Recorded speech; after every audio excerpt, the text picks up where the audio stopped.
esse encontro e essa pressão também na Ucrânia? O que você tem visto ali? Porque o engraçado foi aquela visita aos Estados Unidos do Zelensky, que foi maltratado, né? Praticamente por ele e pelo Vince, né? Naquela reunião. E depois agora ele. Eles se encontram naquela postura, né?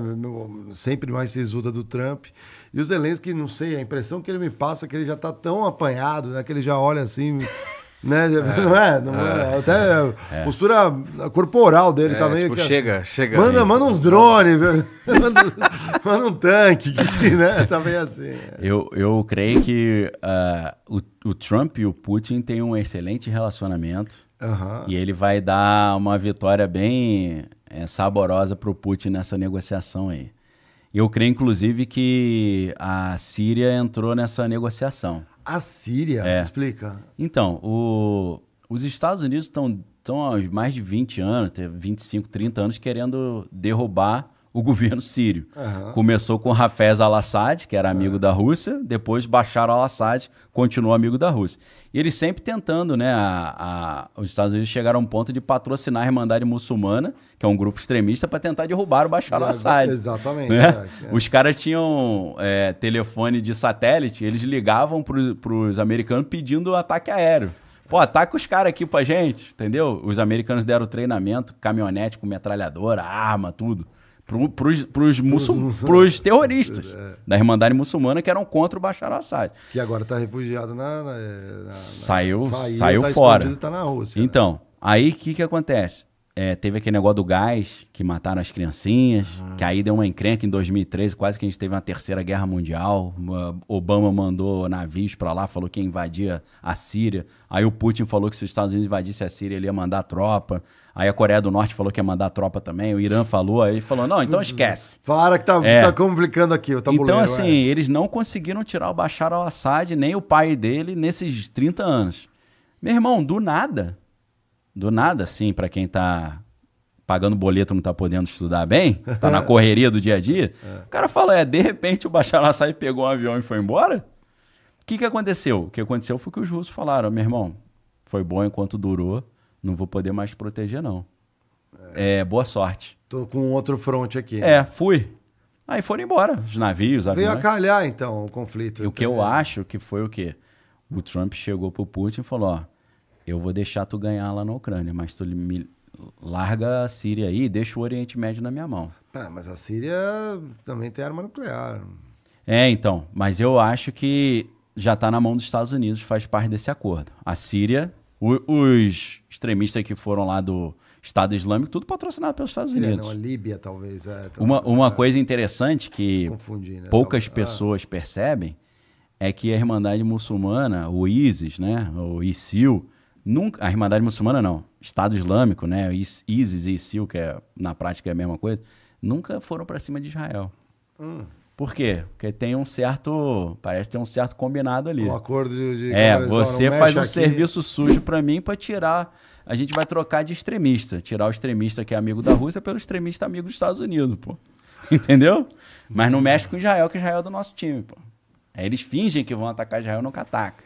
Os caras, por que você não ataca Israel? Não, porque tem outras preocupações. E a estratégia que os Estados Unidos usou lá no Iraque, aquela coisa de armas químicas, tudo já também, não dá mais, né? É um outro momento. Hoje em dia a informação corre de forma diferente, né? Não, quando você estuda a história do Afeganistão, você vai ver que os Estados Unidos patrocinaram os Mujahideen, que eram os terroristas afegãos, para expulsar os russos do Afeganistão, né?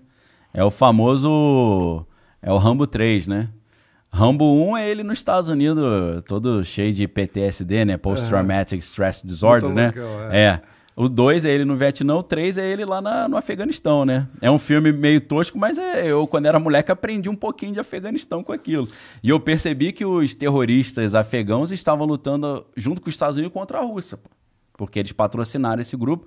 Desse grupo saiu o Osama Bin Laden. Ele era um mujahideen. Ele foi treinado pela CIA. A CIA treinou esses caras. Como você vê... Tô tentando extrair uma visão geral do que a gente tá acontecendo no mundo. Porque assim... Manda aí, pô. Eu vejo que a gente fala bastante, né, Mário, sobre a origem das coisas, né? E eu sei que a gente tem certeza que, assim, muito mesmo, assim, talvez 80% do que a gente vive no mundo são causas e consequências de coisas que começaram à toa. Sim. Um belo dia, um vizinho brigou com alguém da cidade do lado, isso gerou uma guerra, eles foram para países diferentes e continua a guerra e é maluco. A gente tá até hoje vivendo consequências dessa separação. Aí um cara olha e fala, vou ganhar dinheiro vendendo arma pros dois. Isso! E aí Isso é legal, só vai indo. É. Mas assim, se você tivesse que resumir, assim, quais são as coisas que estão acontecendo no mundo? Sim. Existe uma visão geral, assim, um pouco maior? Como que você tenta separar, assim, pra se aprofundar, inclusive, né? Então, uma visão geral, vamos supor. Vamos olhar os Estados Unidos, que é o país mais poderoso do mundo. Você tinha Biden-Harris e Trump-Vance. Lembrando que J.D. Vance já mudou de nome 3 vezes. É um cara meio estranho, né? O que tem de comum entre os dois? Substituição do dinheiro físico pelo dinheiro digital. Internet dos corpos, né? Implante subcutâneo. Controle maior da sociedade. Aumentar o aparato de espionagem. Aumentar o controle sobre a privacidade do americano.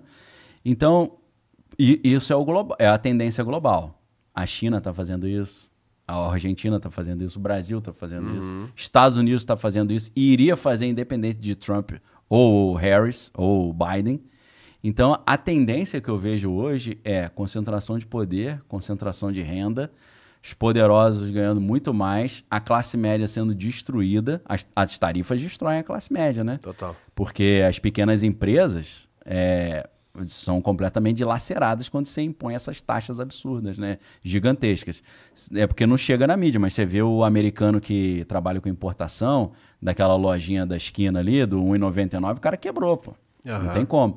Então, é o mesmo efeito que acontece durante a pandemia. Durante a pandemia, você tem um lockdown. O lockdown, você é proibido de trabalhar e de comprar e vender. As empresas grandes que têm caixa conseguem ter gordura para ficar parado durante 6 meses, as pequenas empresas quebram, as grandes compram as pequenas e aumentam o seu monopólio.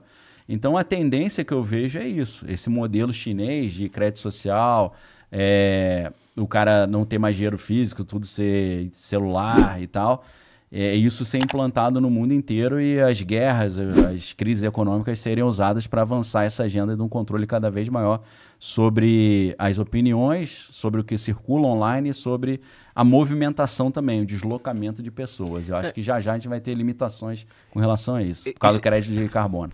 Isso é interessante, assim, não só isso de crédito de carbono, mas há discussões, por exemplo, aqui no Brasil, né, a gente discutiu durante o carnaval desligar as câmeras da cidade para não pegar os bandidos, você viu isso? E assim, acho que chega num ponto também que a gente está vivendo uma geração, uma época que talvez daqui a 40 anos vai ser uma grande besteira para todo mundo. E é normal você saber que você está sendo vigiado 24 horas, né? O tal do grande irmão. E a juventude já aceitou isso. Já aceitou, já comprou isso, total. Tem pesquisas que mostram que 70% dos jovens já aceitam ser monitorados.